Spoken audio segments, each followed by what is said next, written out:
Hello. নতুন কাকে পেয়েছিস বল। কি? না না তুই বল না, নতুন কাকে পেয়েছিস? কোন সুন্দরী মডেল? এত পজিটিভ হলে কি করে চলে?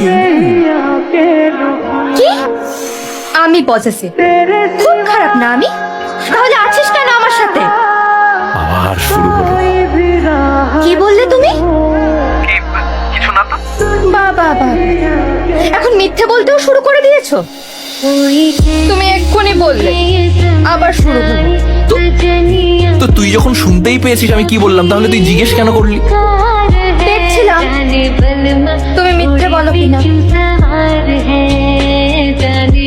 তুমি আমার কথা সময় মতো শোনো, সময় মতো রাখো, নিজের কোনো দোষ আমার সামনে স্বীকার করো কখনো। ঠিক আছে আমি রাখতে চাই। আচ্ছা রাখো। তার মানে এতক্ষণ ধরে যা বললাম সব বেকার? তো বললে তুমি রাখতে চাও, তুমি কি চাও? আমি থাকতে চাই। তো সেটা বলো না।